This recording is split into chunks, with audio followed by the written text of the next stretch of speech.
להוציא את חבר הכנסת הרצוג, להוציא אותו מהאולם, להוציא אותו מיד, החוצה, החוצה, החוצה. להוציא גם את חבר הכנסת כסיף, להוציא את חבר הכנסת כסיף מהאולם, להוציא אותו מיד.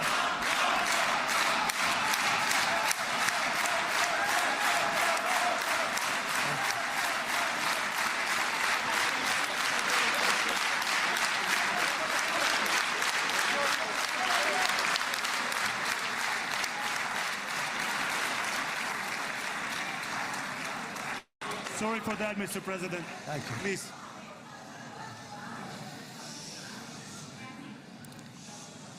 That was very efficient.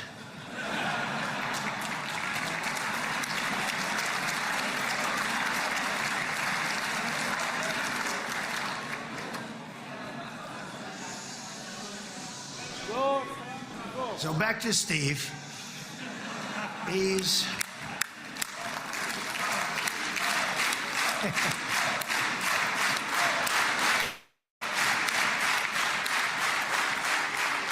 But I tell one story because he was so involved, and then we called in Jared. We need that brain on occasion. We got to get Jared in here. We got to get a certain group of people. But Steve started this all by himself. I call him Henry Kissinger, who doesn't leak.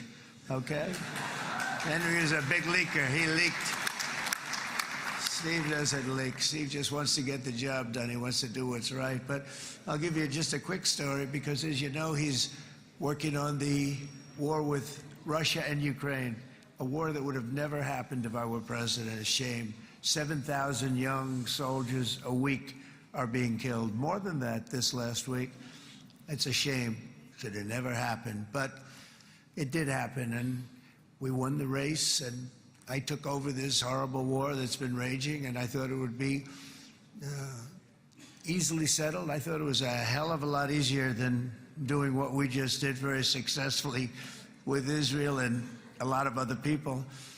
But this came first, and we'll get that one. But I set up a meeting for him to meet with President Putin, thinking it would be a 15 or a 20-minute meeting. Steve had no idea about Russia, had no idea about Putin too much, didn't know too much about politics, wasn't that interested. He was really good at real estate, but he had that quality that I was looking for, and I didn't see it around in too many ways. And I set up the meeting with Putin, and I called. I said, is Steve finished yet? That was about a half an hour into the meeting.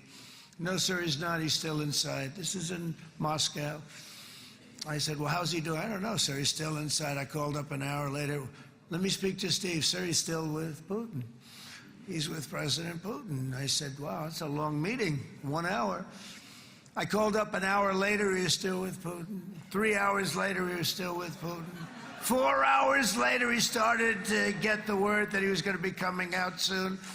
And in 5 hours, he came out. I said, what the hell were you talking about for 5 hours?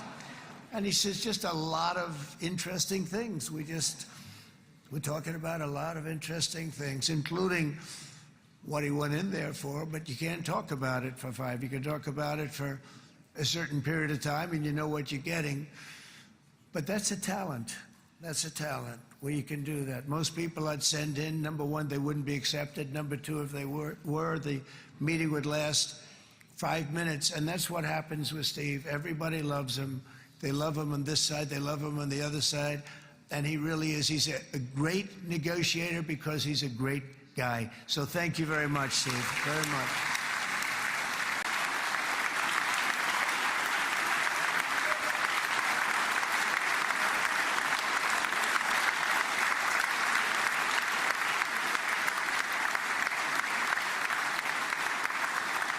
And let me also give a very special thanks to someone who truly loves Israel. In fact, loves it so much that my daughter converted. My daughter converted. I didn't know this was going to happen.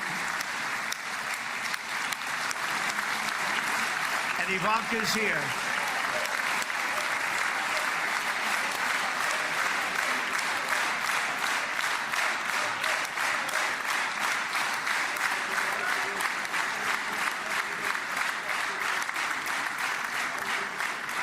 And Bibi, you do know this was not in the cards for me. You understand that. And she is so happy, and they are so happy. At least I think they're happy. If they're not, we have a big story, right? No, they have a great marriage, and they get along great. They're best friends. They have a very special relationship. But Jared has been so helpful. He really did something very special.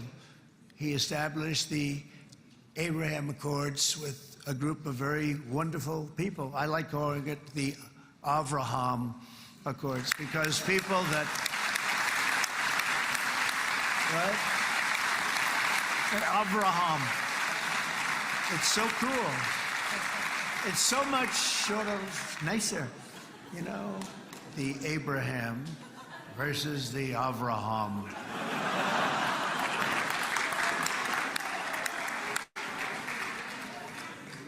I just don't want to sound too sanctimonious when I do it, so, you know, I sort of split it up. This way we keep everybody happy. But we have some very great talent, and they have no excuses for anything that's taken place, because we had some unbelievably good people working on this. And then you're going to add a man named Marco Rubio, who is also here. That's right.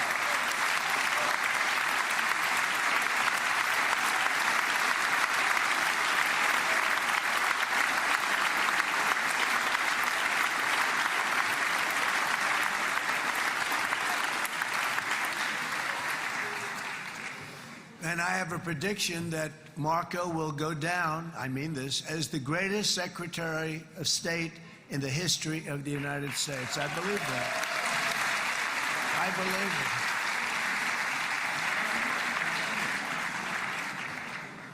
it. And he and I, you know, we really fought it out.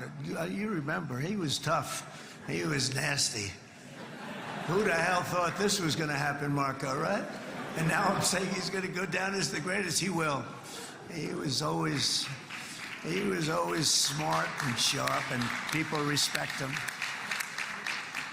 And then we have somebody who's young, but an unbelievable leader. I saw it a long time ago, and he's turned out to be even better than we thought. Right, Susie? I think even better.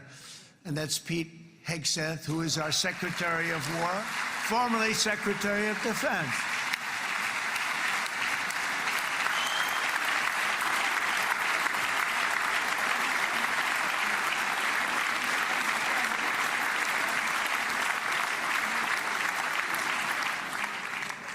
And as you know, we decisively won World War I. We decisively won World War II decisively. And everything in between and everything before it, we won everything. And then they had the brilliant idea of changing the name from war, you know, it was war, to defense. And with that went a certain thinking. And we fought in a very politically correct way after that. We always had the strongest military, and now we have a stronger military than we've ever had before. Because of my first term, I've totally rebuilt the military, every aspect of it. But we have, if you think, we settled 8 wars in 8 months. I'm now including this one, by the way, if that's okay. They may say, well, that was quick. Because yesterday I was saying 7, but now I can say 8. The hostages are back. The hostages are back.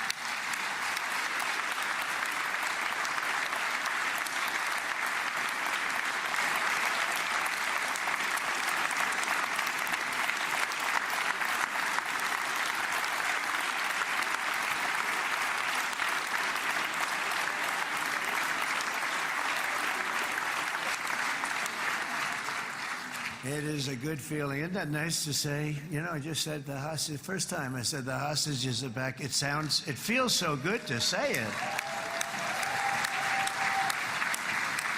But when you settle 8 wars in 8 months, that means you don't like war. Everyone thought I was going to be brutal. In fact, I remember Hillary Clinton during a debate, she said, look at him, he's going to go to war with everybody. And actually, she said, he's got a personality that's all about war. No, and my personality actually is all about stopping wars, and it seems to work. Seems to work.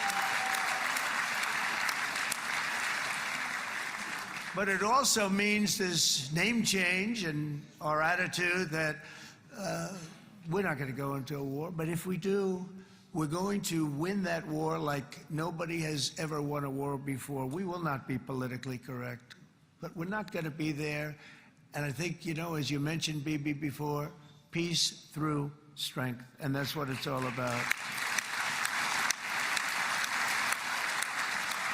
The United States has the greatest and most powerful military in the, right now, history of the world. I can tell you we have weapons that nobody's ever dreamt of. I only hope we never have to use them. I rebuilt the military. I was proud to do it, but some of the things I hated to do. I hated certain of the weapons because the level of power is so enormous. It's so dangerous, so bad. But we have to do what we have to do. We make the best weapons in the world, and we've got a lot of them. And we've given a lot to Israel, frankly. And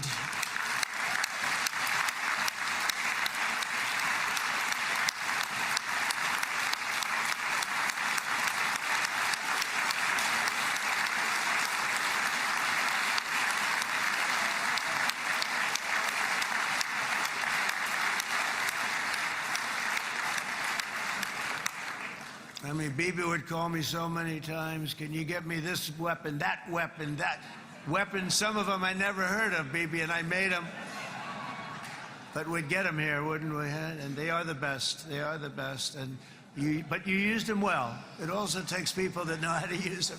And you obviously used them very well. But so many that Israel became strong and powerful, which ultimately led to peace. That's what led to peace. So as we celebrate today, let us remember how this nightmare of depravity and death all began. 2 years ago, on the eve of the Simchat Torah holiday, thousands of innocent Israeli civilians were attacked by terrorists, and one of the most evil and heinous desecrations of innocent life the world has ever seen, the worst slaughter of Jews since the Holocaust. The cruelty of October 7th struck to the core of humanity itself. Nobody could believe what they were witnessing. The United States of America grieved alongside you, and we mourned for our own citizens who were so viciously taken that day.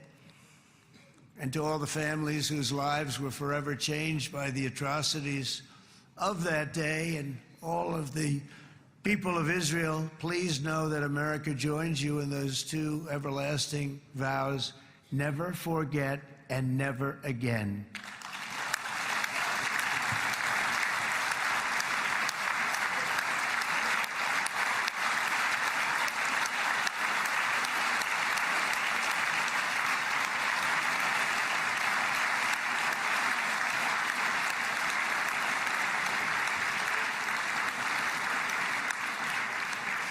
From October 7th until this week, Israel has been a nation at war, enduring burdens that only a proud and faithful people could withstand. It was a very tough period of time. For so many families across this land, it has been years since you've known a single day of true peace. But now at last, not only for Israelis, but also for Palestinians and for many others, the long and painful nightmare is finally over. And as the dust settles, the smoke fades, the debris is removed, and the ashes cleaned from the air, the day that breaks on a region transformed, and a beautiful and much brighter future appears suddenly within your reach. This is now a very exciting time for Israel and for the entire Middle East, because all across the Middle East, the forces of chaos, terror, and ruin that have plagued the region for decades now stand weakened, isolated, and totally defeated. A new coalition of proud and responsible nations is emerging, And because of us, the enemies of all civilization are in retreat. Thanks to the bravery and incredible skill of the Israeli Defense Forces and Operation Rising Lion,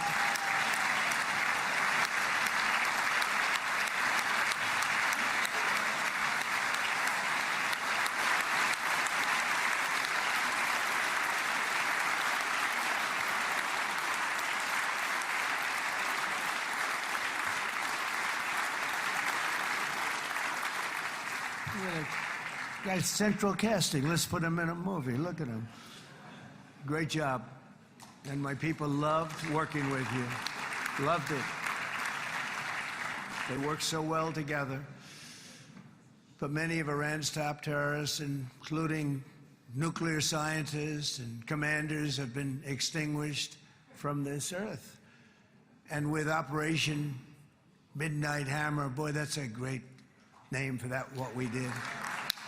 Last June, the United States military flew 7 of those beautiful B-2 bombers. They look so beautiful all of a sudden. They were always, I thought they were pretty planes. I had no idea they could do what they did. In fact, we just ordered 28 more of them. A little updated version. We ordered a whole pile of them. And almost 100 other planes went with them, including fighter jets. And we had 52 tankers, big, beautiful, brand new tankers that were loading them up 4 or 5 times. They've traveled 37 hours back and forth, think of that. But we had tankers all over the sky for all the other planes. We had the F-22s, the F-35s, F-16s. We had a hell of a lot of planes.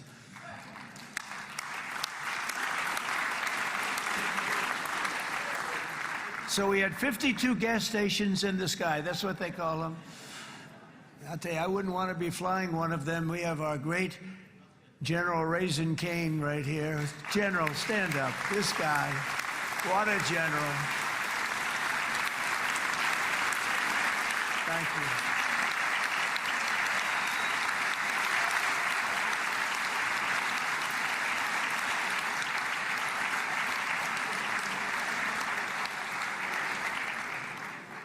I asked General Caine, I said, you know, we're having problems with ISIS, and I was in Washington, and I asked, how long would it take to defeat ISIS? And my Washington generals told me, 3, 4, maybe 5 years, sir. I said, I don't get it. We got the best equipment in the world. Why? So I flew to Iraq, and I met with a man named Caine. He said, what's your first name? He said, they call me Raisin, sir. I said, wait a minute, your name is Raisin Caine? I've been looking for you for a long time. You gotta be kidding. So they told me 3, 4, 5 years to defeat ISIS. And I sit down with him and I say, why is it? I flew there in the dark of night. I landed, I'll never forget it. It was quite a trip. I'm glad I made it because I met him. I said, could I ask you, General? I come down. He said, with another general and a sergeant. Everybody was like central casting. They could go into a movie right now. Between him and you guys over here, we could get rich making movies, okay? And they got along so great. That's the beautiful thing, that your military and our military, Bibi, got along so great. But I was told by the television generals in Washington, we have the best equipment in the world. Why is it taking so long? And they said, 4 years. I said, so let me ask you, Raisin, how long would it take you to defeat ISIS? Sir, we can do it in 3 weeks, but you'll probably have some time left over. I said, you gotta be kidding. What the hell are you talking about? They said 4 years. I said, well, sir, look, it's not my place to say, but you're asking me the question. What you have to do is you hit them from the west, you hit them from the north, you hit them from the south, you hit them above, you hit them below. I said, so why didn't they do it? And he didn't want to speak badly of his superiors, which is hard to believe they were his superiors. Should have been the other way around a long time ago, because he's the one that did Operation Hammer. It was flawless. It was flawless. It was absolutely flawless. And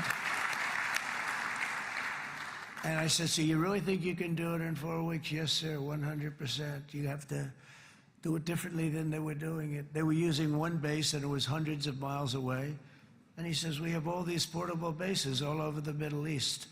And they didn't want to use them because they didn't want to offend the country where the portable, they wouldn't have even known what the hell the planes were going up, right?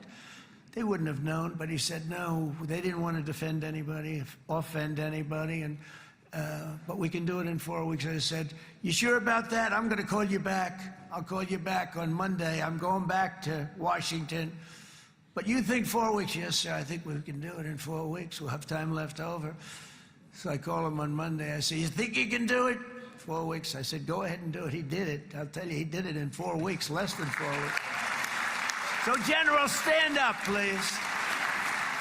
Again, this is a real general. This is not a television general. He doesn't want to go on television.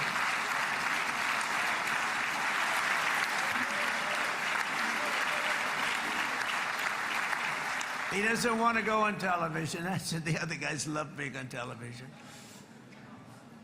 So we dropped 14 bombs on Iran's key nuclear facilities, totally, as I said originally, obliterating them. And that's been confirmed, and everybody understands it. Together we stopped the #1 state sponsor of terror from obtaining the world's most dangerous weapons. And if you think about it, if we didn't do that, and assuming we made the same deal that we have today, there'd be a dark cloud over this deal. And #1, it wouldn't happen because the other Arab and Muslim nations really wouldn't feel comfortable making the deal that we have now, right? If Iran had that nuclear weapon that they were about 2 months away from having. They would have had it in 2 months or maybe less than that. They were right at, this was our last shot. They looked at it for 22 years. This was our last shot. The pilots told me that. They said, 22 years, sir. They looked at it. Our predecessors looked, they studied it. 3 times a year would do drills on that exact attack.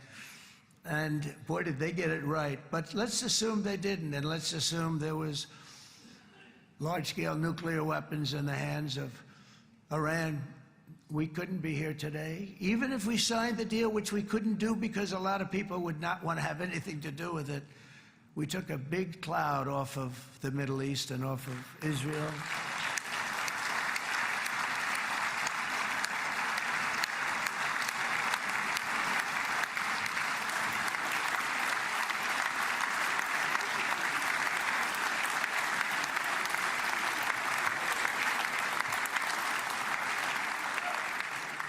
And it was my honor to help. But isn't it true, though, that can you imagine the same, let's assume, Bibi, the same documents, we had everything the same, but you had somebody out there that was, in the opinion of everybody, all-powerful in the Middle East. They took a big hit, didn't they? Didn't they take a big hit? Boy, oh boy. They got hit from one side, from the other. And you know, it would be great if we could make a peace deal with them. And I think that's me. Would you be happy with that? Wouldn't it be nice, I think? Because I think they want to. I think they're tired. Somebody said, sir, they're starting their nuclear program again. I said, let me tell you something. They're not starting anything. They want to survive. The last thing they want to do is start digging holes again in mountains that just got blown up and start. They're not doing this. They want to survive, okay? But I think we have a chance. Steve, you, and I think Jared, come on, I'll call you back for another one. We always bring Jared when we want to get that deal closed. We bring Jared, but Steve, you and Jared and the General and Pete and Marco, you'll get that deal done easy. I think that'll be easy. But first we have to get Russia done. We got to get that one done. If you don't mind, Steve, let's focus on Russia first, all right? We'll get it done. In Lebanon, the dagger of Hezbollah, long aimed at Israel's throat, has been totally shattered. My administration is actively supporting the new president of Lebanon in his mission to permanently disarm Hezbollah's terror brigades. He's doing very well. And build a thriving state at peace with its neighbors. And you're very much in favor of that, I know. And good things are happening there, really good things. And with this week's ceasefire, we've achieved the most challenging breakthrough of them all. The most challenging breakthrough maybe ever. I mean, I've never seen anything like it. I've been involved in a lot of success. I have never seen anything like what's going on today all over the world. People are dancing in the streets, not just in Israel. They're dancing in the streets of countries that would have never danced in the street about what's happening today. They're dancing in those streets. So this long and difficult war has now ended. You know, some people say 3,000 years, some people say 500 years, whatever it is. It's the granddaddy of them all. And in an unprecedented achievement, virtually the entire region has endorsed the plan that Gaza will be immediately demilitarized, that Hamas will be disarmed, and Israel's security will no longer be threatened in any way, shape, or form.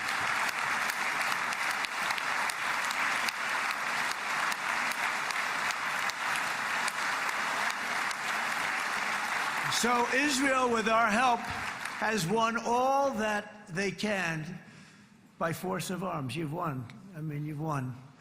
Now it's time to translate these victories against terrorists on the battlefield into the ultimate prize of peace and prosperity for the entire Middle East. It's about time you were able to enjoy the fruits of your labor. Mr. Opposition Leader. I said he's a very nice opposition leader. I think... No, he's a nice man. Bibi, he's a nice man.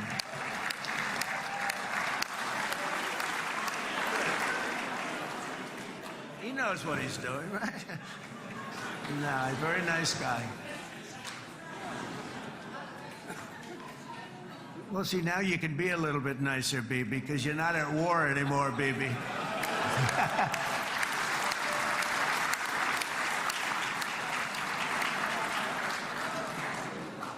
But only by embracing the opportunities of this moment can we achieve our goal of ensuring that the horrors of recent years will never happen again. You don't want to have to go through this again.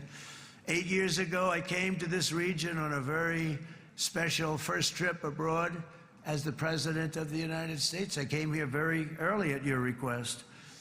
I addressed the leaders of the Arab and Muslim world gathered in Saudi Arabia and said that it was time to build a future free of the grip of extremism and terror. And interestingly, right now, as soon as I'm finished, I'm quite late. You've kept me quite late between opposition leaders and Bibi's brilliant but very long speech. I thought I was going to run up here, make a speech, and then head to Egypt. It didn't work out, though. And you made a pretty long one, too, Sarah.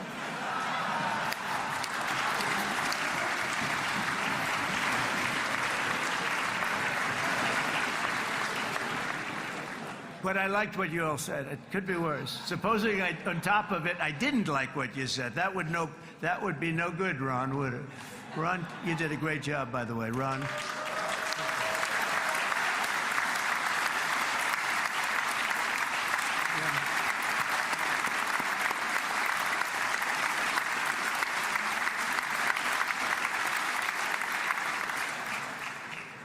So I'm going to be meeting, actually, in a little while, I'm going to be meeting with the most powerful, the richest nations, really, in the world, although now, with the tariffs, the United States is by far the richest nation in the world, as you probably have been reading.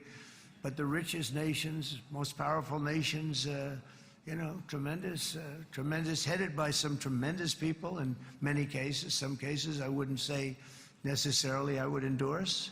But I will tell you, some incredible people that really helped us make this all possible. So I'll be going there. I'll be quite late.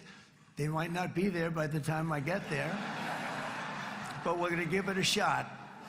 But the journey we started back then led to the crushing defeat of the ISIS caliphate, to the monumental Abraham Accords, and ultimately to the historic ceasefire this week, in which many of those same nations really played a very pivotal role, I have to tell you. Steve will tell you that. Jared will tell you that. Together, we've shown that peace is not just a hope that we can dream about. It's a reality we can build upon day by day, person by person, and nation by nation. And because of that, the Middle East is finally ready to embrace its extraordinary potential. You have extraordinary potential in this region. It should now be clear to everyone throughout the region that decades of fomenting terrorism and extremism, jihadism and anti-Semitism have not worked. They haven't worked. They've been a disaster. They've just killed. They've killed. They've backfired completely and totally. They've just totally backfired. Everything that you thought, take it, worst case, it's turned out to be worse than that. They have not worked. From Gaza to Iran, those bitter hatreds have delivered nothing but misery, suffering, failure, and death. They've served not to weaken Israel, but to annihilate the very forces that did the most to foment this hatred. And it's really, I mean, everybody that's tried it has become irrelevant. Meanwhile, we've seen those nations that set aside their differences, reached across ancient divides, and pursued engagement are now among the most successful in the region. They're getting along with Israel, and they're doing great. And I can tell you the 4 nations that joined the Abraham Accords early on, and you'd all be doing me a favor, and I'm going to be saying this in a little while to some other friends, would love you all to, is this right, Jared? Join up in the Abraham Accords. We have to join up and get together. You can have that whole thing filled out. We had a very weak administration, worst president in the history of our country by far.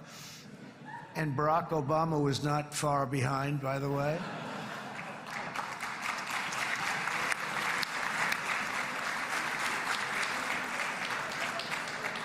And they did nothing with this incredible document, the Abraham Accords, but now you can fill them up. Now you have peace, you have people that really like Israel. I'll tell you what, and they like Israel a lot more today than they did even 5 weeks ago. You've made a lot of, you've come back. You've come back strong, because it was getting to be a little nasty out there in the world, and ultimately the world wins. You can't beat the world. Oh, I would say to Bibi, it's now time. And he understood it better than anybody, because ultimately, you know, the world's a very big place.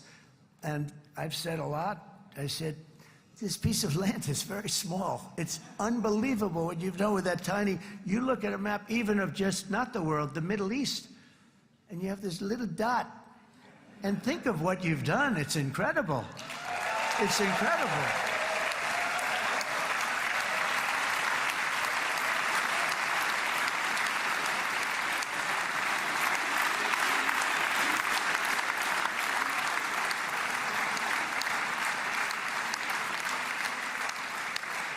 But the world is loving Israel again. And I said to him, you know, the world is big and it's strong. And Ron, ultimately, the world wins. And we don't have to worry about that now. But there was getting to be a period of time over the last few months, you know, the world wanted peace and Israel wanted peace. Everybody did. Everybody did. And what a victory it's been, right? What a victory it's been. If you would have gone on for 3, 4 more years, keep fighting, it was getting bad. It was getting heated. The timing of this is brilliant. And I said, Bibi, you're going to be remembered for this far more than if you kept this thing going, kill. It would be it would not be the same. And I just want to congratulate you for having the courage to say, that's it, we've won. And now let's enjoy our lives and let's rebuild Israel and make it stronger and bigger and better than it's ever been before. We're going to do that. Took a lot of guts.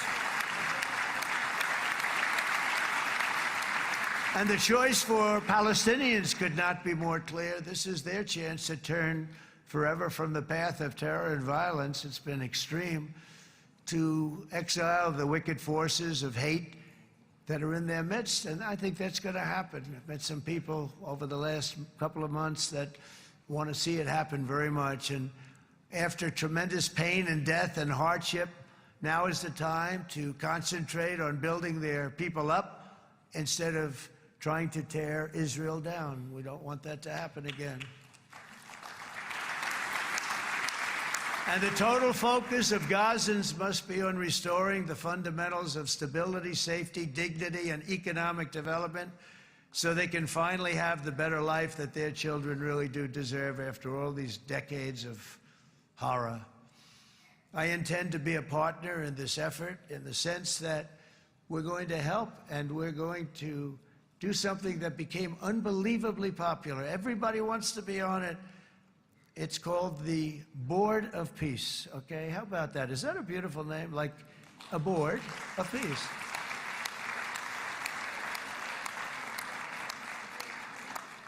The only bad thing from my standpoint, every single nation involved has asked me to be the chair, and I'll tell you, I'm very busy.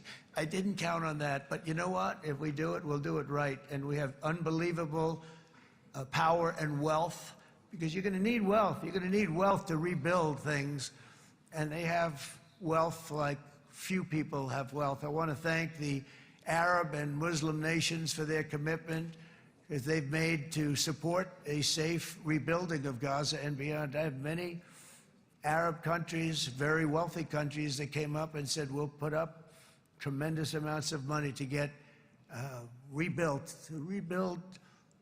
Gaza, and I think that's going to happen. The power, they want dignity, they want to come forward, and they want to say, and I want to say who they are, because what they're doing is going to be, I think, something that you're going to be very impressed with, Bibi, and you need that. You need the kind of economic power that they have, and they want to see it work, and they want to see it be safe, and they want to see it be good for Israel, too.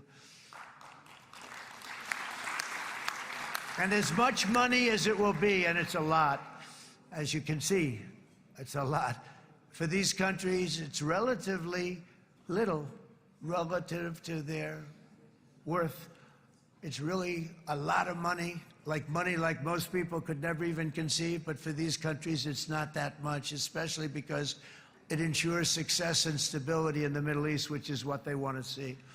So many of them will be with us in Egypt in a little while, I think. I'm not sure. They may be gone. They may have taken their Boeing 747s and left. I said, what kind of a plane do you fly? 747. I said, that's a large plane. No, they may have. Steve, do you think they've left on their their brand new Boeing 747s? Or, I don't know. We're going to find out soon. It's going to be a big story. There'll be 2 people left, and they'll be the 2 poorest ones.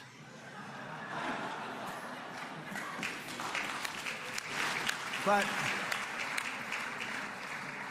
it will be the wealthiest and most powerful group of nations. So the group that we have assembled, that's waiting for us, is the wealthiest and most powerful group ever assembled at one time. There has never been a group like this. And they're only looking for good. They want good. They're going to do good. And as those commitments are made, I'm going to let the world know who's doing it, because they really deserve to get the credit. And some of them probably won't want the credit, but they deserve it. It's more obvious than ever that the productive and responsible nations of this region should not be enemies or adversaries. You should be partners and eventually even friends, and that's what's going to happen. I know it. Together you can stand against the forces of chaos. Yeah, you go ahead. That's an important point.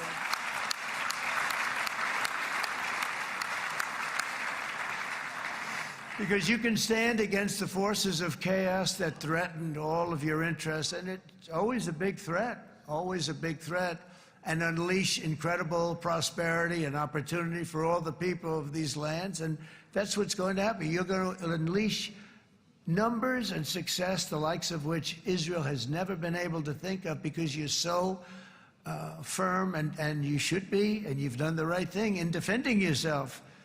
You're not going to have to worry so much about it. You've won, and now you can build, and you can do things that you never even thought possible. When you put that genius into doing something else, it's going to be something it's going to be a miracle. The miracle in the desert, it's going to be amazing. And it already is in a true sense. But it'll be wonderful when you can spend time thinking about other than war and defense and offense also. To that end, it's my firm hope and dream, frankly, that together the Abraham Accords will turn out to be everything that we thought they would. Those 4 countries were very, very brave in doing it. They did it at a very early point, and every single one of them benefits unbelievably financially. And if you notice, even in this bad period that we just went through, they all remained a member of the Abraham Accords. They've done unbelievably well. And you know who you are, and I want to thank you. And they've stayed because of loyalty, but they've also stayed because it was really good business. They've made a lot of money being members, and you're going to all, I hope that every one of the countries that we're seeking, Jared, I hope they join quickly. No games, no nothing. Just join, get it. It's going to be a great peacemaker. It's really going to bring it together beyond anybody's wildest dream. So instead of building fortresses to keep enemies at bay, the nations of this region should be building infrastructure to weave your commerce closer together, because you've got to compete with the big world out there in commerce now. It's a different kind of competition. Instead of making weapons and missiles, the wealth of this region should flow to schools and medicine, industry, and frankly, the new hot thing, artificial intelligence. It's a lot of intelligence you're going to have to be thrown off to pay back these sums of money that they're doing. But that's really the hot one. And I might say that the United States, a year ago, was a dead country. I say it to people. I heard it first from the King of Saudi Arabia. I then heard it from UAE. I heard it from Qatar. I heard it from many other countries. A year ago, the United States of America was a dead country. Now it's the hottest country anywhere in the world. It is the hottest. There's no question about it.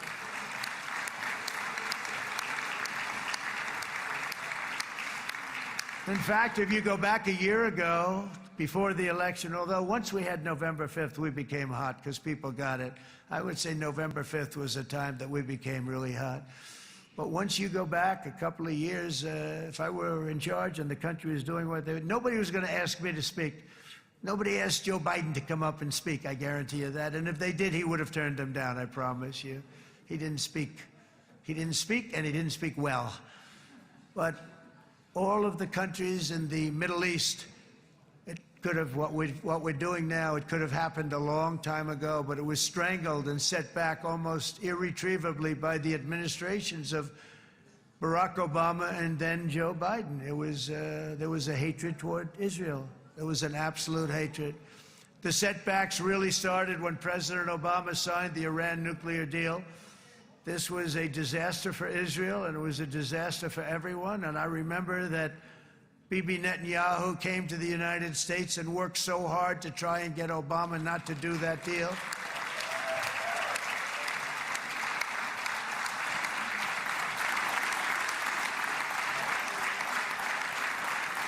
He worked so hard. But it was like talking to a wall. I remember him telling me it was like talking to a wall. They wanted to go with Iran. They chose Iran, frankly, over a lot of other good nations, but specifically Israel. And that was the beginning of a very bad period of time. You had Obama go out, and the Iran nuclear deal turned out to be a disaster. And by the way, I terminated the Iran nuclear deal, and I was very proud to do it.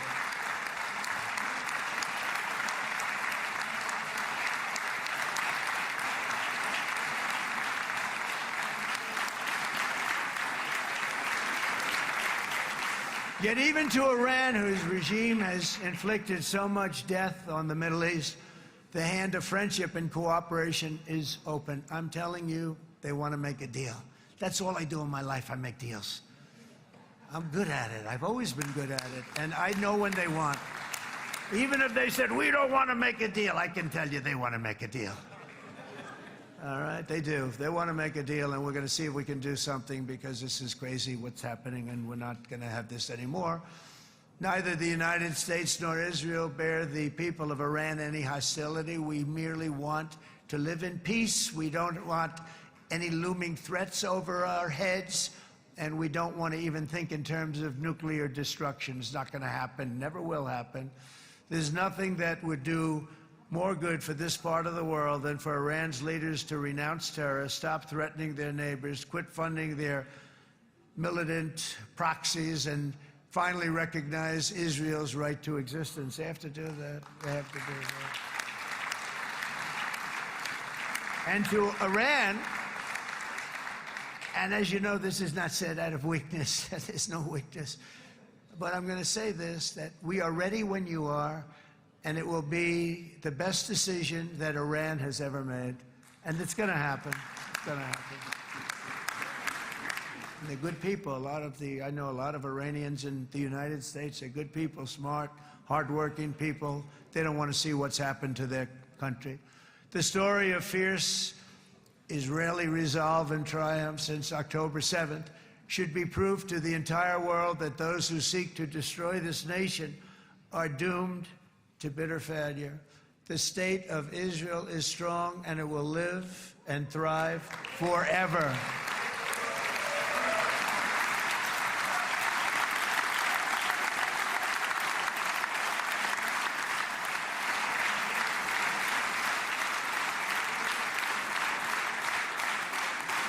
And that is why Israel will always remain a vital ally of the United States of America.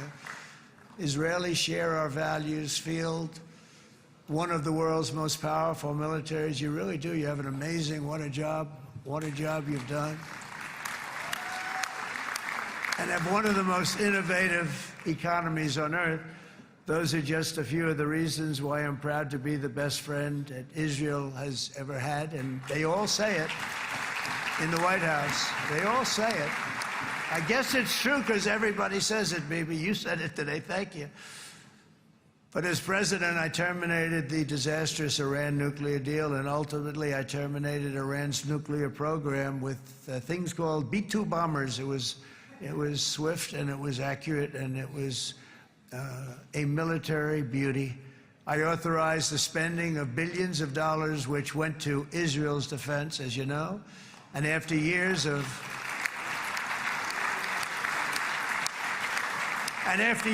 broken promises from many other American presidents, you know that, they kept promising. I never understood it until I got there. There was a lot of pressure put on these presidents. It was put on me too, but I didn't yield to the pressure. But every president for decades said, we're going to do it.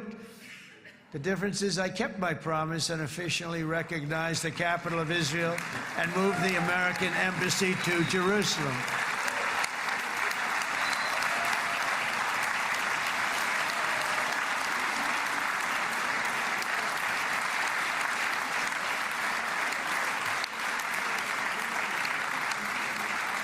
Isn't that right, Miriam? Look at Miriam. She's back there. Stand up, Miriam. Stand up.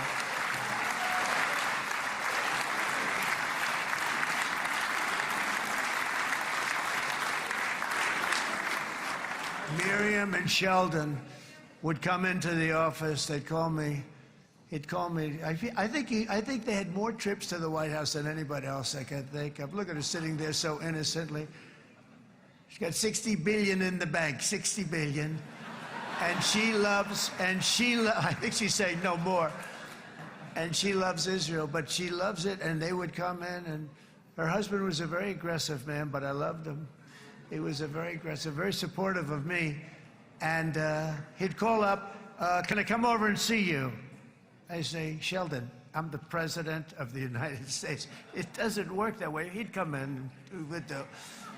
But they were very responsible for so much, including getting me thinking about Golan Heights, which is probably one of the greatest things to ever happen to Israel.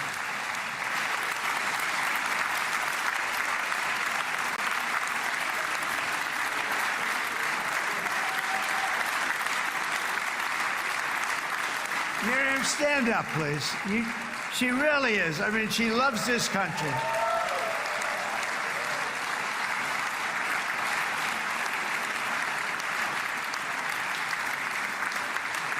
She loves this country. Her and her husband are so incredible. We miss him so dearly. But I actually asked her, I'm going to get her in trouble with this, but I actually asked her once, I said, so Miriam, I know you love Israel. What do you love more, the United States or Israel? She refused to answer. That might mean Israel. I must say. We love you. Thank you, darling, for being here. That's a great honor. Great honor. She's a wonderful woman. She is a great woman. I've always stood for the people of this community, and I always will. I'll always be with you. I'm always going to be with you. I guess maybe something could happen to change my mind. Somebody that's really stupid gets into office and wants to do really bad things, but that's about it. We don't think we're going to have that happen. I hope we're not going to have that happen. And this man is a good man right here. These two men are good men right here.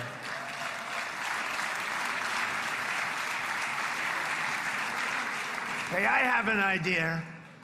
Mr. President, why don't you give him a pardon? Give him a pardon. Come on.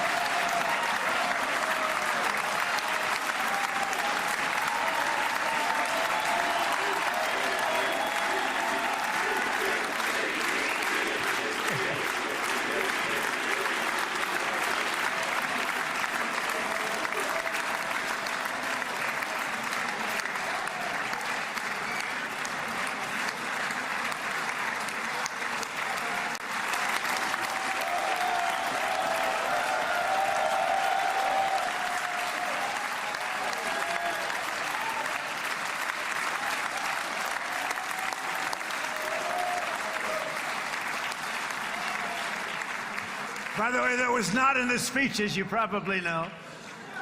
But I happen to like this gentleman right over here, and it just seems to make so much sense. You know, whether we like it or not, this has been one of the greatest wartime presidents. This has been one of the greatest wartime presidents.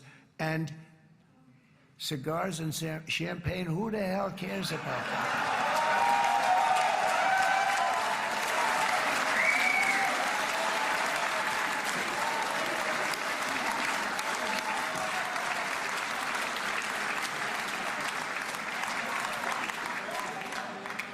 All right, enough controversy for the day, right? Actually, I don't think it's very controversial. So, you know, I mean, I see so popular. You are a very popular man. You know why? Because you know how to win.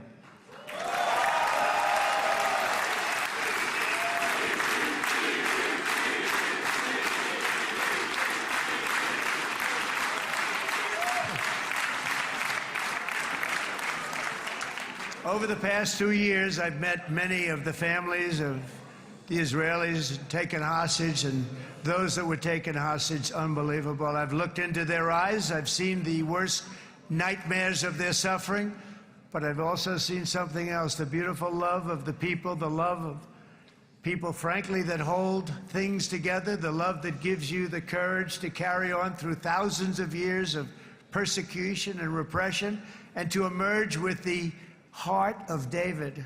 It's the heart of David. It's that love that's defeated the enemies of civilization, built this incredible country and this unbelievable economy, and forged one of the great democracies of the world.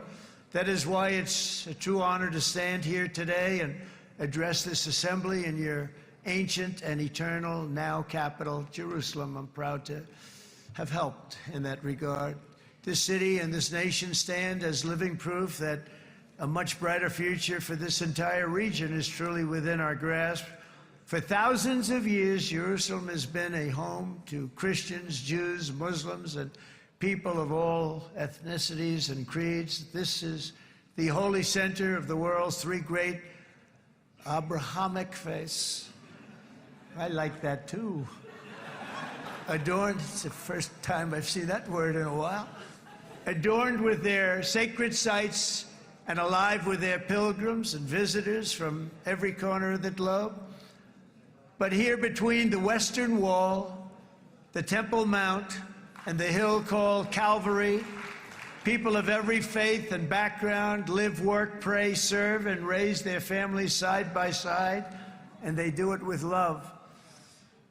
This example is just one of the modern miracles that Israel has given to the world. And just in closing, the leaders in this chamber know better than anyone else the challenges of this harmony, and it's been easily won. No, it hasn't. It has not been. It's been so tough, but it has been, some say, a miracle. What you've done is a miracle. Look at your size. Look at your chances when it all started. And you know, if you think about it, you are safer today, stronger today, and more respected today than at any time in the history of Israel. Think of it. People used to say it wouldn't exist. They don't say that anymore, do they? Yet if safety, security, and coexistence can thrive here in the winding alleys and ancient paths of Jerusalem, then surely peace and respect can flourish among the nations of the broader Middle East. The God who once dwelled among his people in this city still calls us, in the words of Scripture, the turn from evil and do good, to seek peace and pursue it. So he still whispers truth into the hills and knolls and valleys of his magnificent creation, and he still writes hope into the hearts of his children all over the world. And that is why even after 3,000 years of pain and conflict, the people of Israel have never given up from the threats of Zionism, from all sorts of threats. You want the promise of Zion. You want the promise of success and hope and love and God. And the people of America have never lost faith in the promise of a great and blessed future for all of us. From the very first day that modern Israel was founded, we have stood together through thick and thin of setbacks, and through victory and defeat, through glory and heartache. We have built industries together. We have made discoveries together.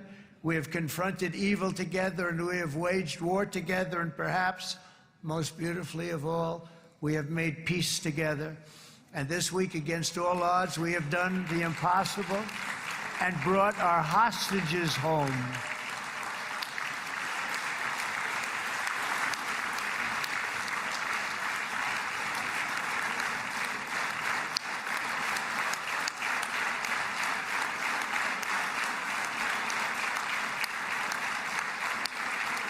So now we're going to forge a future that is worthy of our heritage. We're going to build a legacy that all the people of this region can be proud of.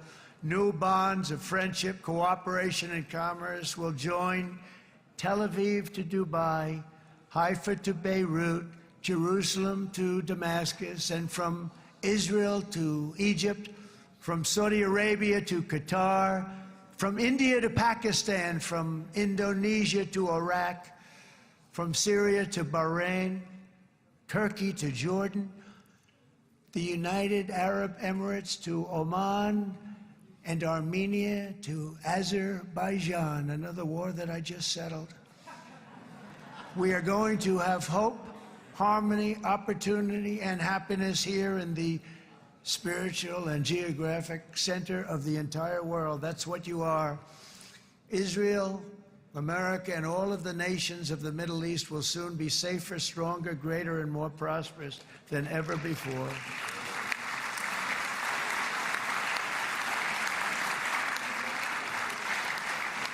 And I want to thank you all once again for this exceptional honor. This has been truly an honor. It's seldom that a president is invited to do this. And I love Israel. I'm with you all the way. You will be bigger, better, stronger, and more loving than ever before. Thank you very much. God bless you. God bless the United States of America. And God bless the Middle East. Thank you, everybody. Good luck. Thank you very much. Thank you.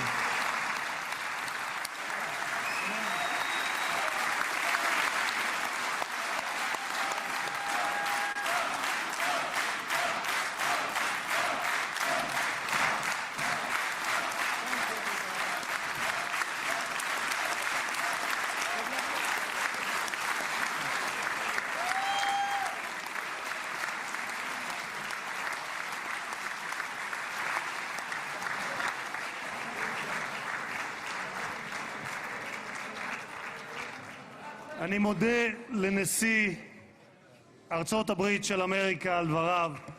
חברות וחברי הכנסת, תם סדר היום. הישיבה הבאה תתקיים ביום שני, כ"ח בתשרי התשפ"ו, 20 באוקטובר 2025 בשעה 16:00.